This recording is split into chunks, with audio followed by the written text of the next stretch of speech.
All right, so we just did all this filming and all this. Why in the world would I want to do all this work in this air fryer? Okay, so a couple of reasons. One reason is it is August. It's not hot here where we live, but a lot of people are still experiencing very hot temperatures. So you might want cheesecake. You feel like you've got berries or other summer fruits you want to sprinkle on top, which is what I will be doing. This is great because you're not heating up your house.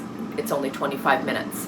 If you were making a traditional cheesecake in your oven, it's at least an hour, if not more, so you're heating up your house. Additionally, if you've ever made cheesecake, most of the time you need a water bath or a bain-marie. So that means that you need to do all kinds of things. Make sure you're not opening the oven too fast. It can fall, it can crack. There's all kinds of reasons why cheesecake can be difficult. So that's another reason.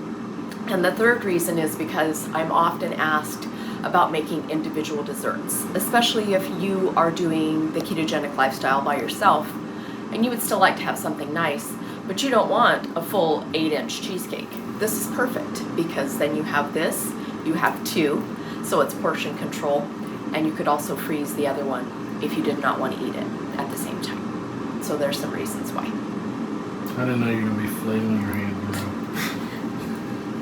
I'm a gesturer. Hi guys, welcome back to CJ's Keto Kitchen. My name is Sarah, and if you are looking for home-style recipes made ketogenic, then you've come to the right channel. And tonight it will be the final recipe in my air fryer series. And this one is going to be a dessert recipe, and it is going to be cheesecake. And it's only going to take 25 minutes, and you're going to love it. Let me show you what you're going to need.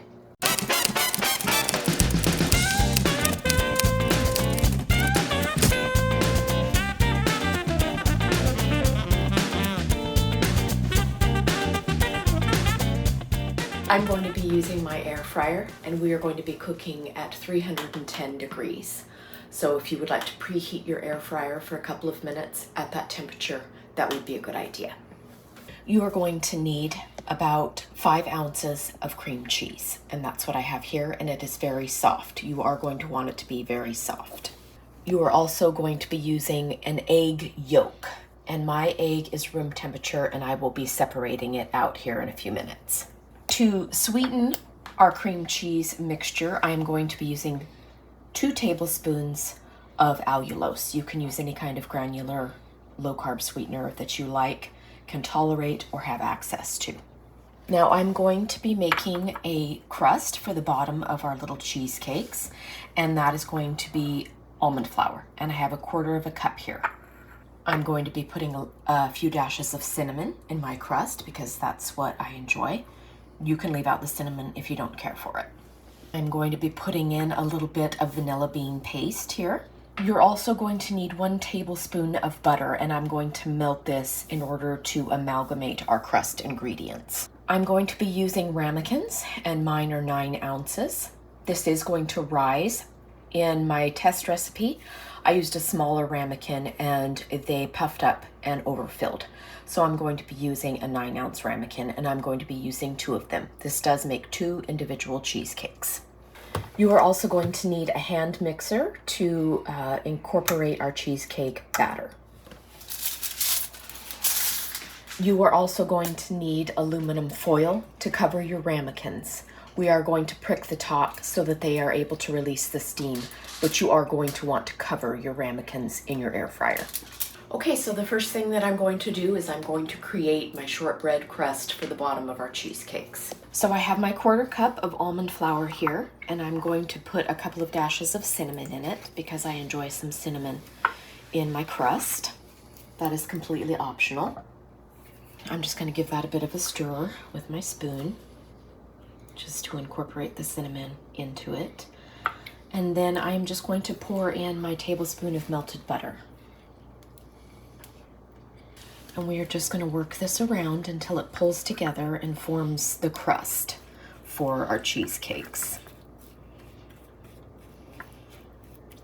And we are going to press this mixture into the bottom of our ramekins before we add our cheesecake batter to make our crust. So once again, we have our ramekins. Mine are 9 ounces. I am going to use some nonstick spray in the bottom just to make sure that my crust comes away when our cheesecakes are done. So I'm going to take half of the mixture and put it in one, and then approximately do the same thing. So I'm just going to work that around in the bottom of my ramekin just to make my crust. Okay, like so. And same with the other one.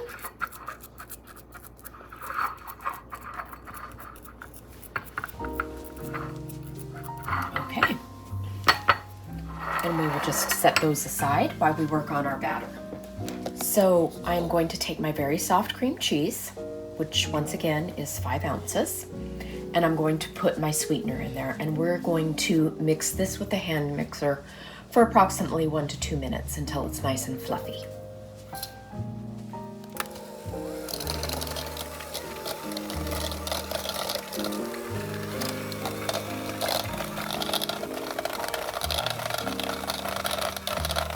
So before I keep mixing, I'm going to go ahead and add my vanilla bean paste in there.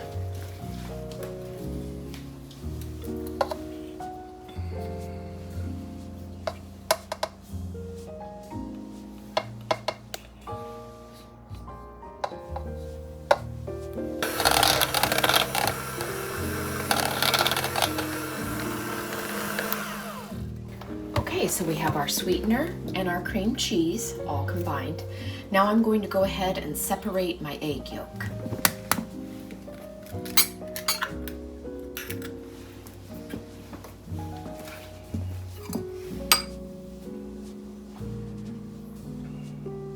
So this is just going to separate our yolk from our white, like so, and then he is going to go into our batter. So I just threw the egg yolk in, and we are going to go ahead and combine that egg yolk now.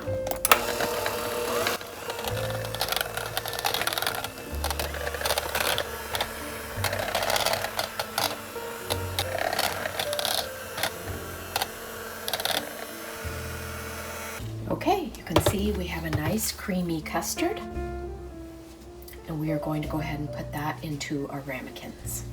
So I'm going to try and approximate half of our batter into each ramekin.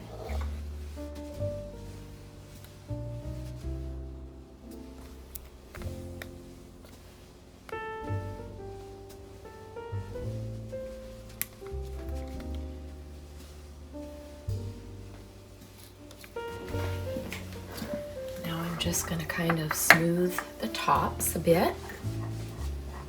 Okay. So remember, we have our pieces of foil, and I'm going to go ahead and spray these with a little bit of nonstick spray, just so that if our cheesecake rises, hopefully it won't stick to our foil. Then I'm just going to place it on the top, and you want it snug, because the air is going to be blowing around in your air fryer.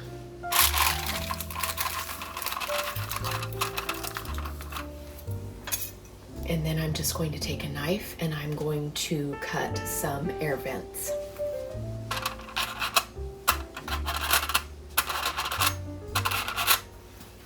Okay, then it is ready to go in the air fryer, and I'm going to do the same thing to the other one. Right, so they each have enough space.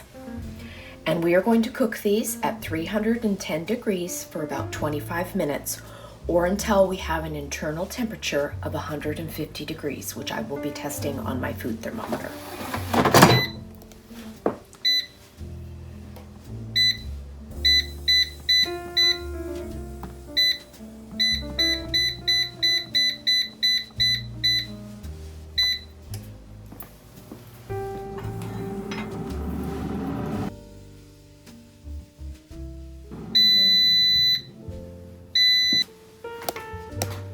Okay, let's check. Oh, it looks like we had a flying out, but that's okay. He looks good. So I recommend using your tongs to remove your cheesecakes, and you can see that they're starting to shrink down, and that's absolutely fine because these are going to have to chill. So with most cheesecake that is baked, you're going to need to let it sit in the refrigerator for several hours, at least 4 to 5. And that's what's going to happen with these. And you are going to want to refrigerate them uncovered. So, and it's sinking down, which is perfect. I'm going to go ahead and check my internal temperature. And we want 150, and that is more than 150, so we're good. 150 is the safe point for eggs. So I'm going to go ahead and remove these. Maybe I will with my tongs. Actually, I'm just going to use my hot pad. Okay.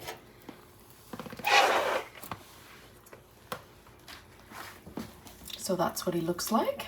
And the top is perfectly golden. It's going to be delicious. So we'll see you back here in about 4 hours for the finished product.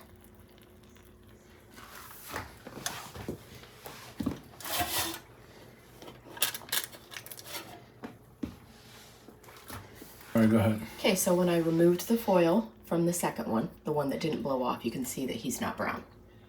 So if you can secure your foil very well, this will be the difference. They're both going to be equally delicious, but this does show you what covering it and having the foil stay on will make a difference.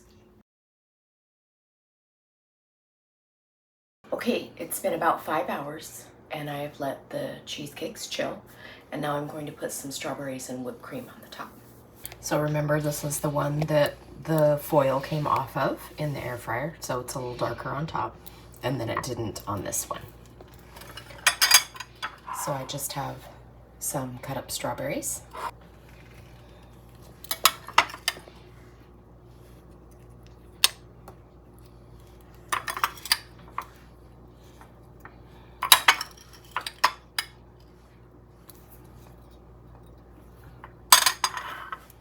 And then some spray whipped cream.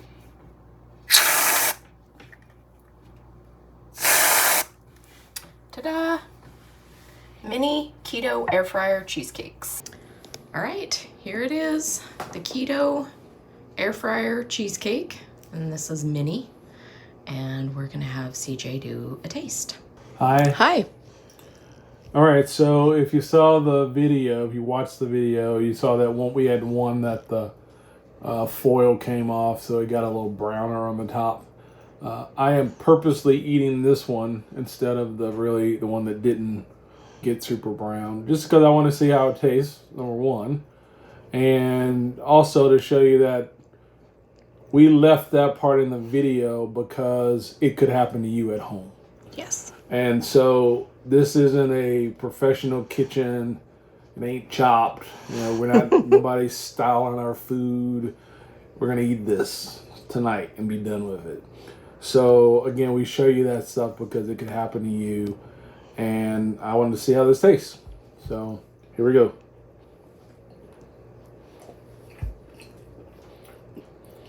It's really creamy. The crust is, so it's not as thick as I thought it would be, because the crust is right there, but the crust is good. I don't really taste any burntness or anything from the top. I taste a little bit something, but you know, again, it got brown. So I'm gonna eat this completely. I'm not gonna like off camera throw it away or anything. I'm gonna eat this just like because it's good enough to eat, even though you know that incident happened. I think people will like this and enjoy it. Good. So, thanks, baby. Bye-bye. Bye. So the cheesecake, this is the taste test after the official taste test. And it's really good. This is Sarah made a prototype earlier in the week, which kind of overflowed. It was a much smaller container. This one, larger container, as we talked about in the video, this one, the foil came off, so the top got brown. But it doesn't taste burnt or anything. Tastes really good. This is truly an individual serving. And we did that on purpose, because people often ask us about that. But I really wish it was a full-size cheesecake. But I guess Sarah could make another one because it's so simple. I can, huh? Yeah, you can. Anyway,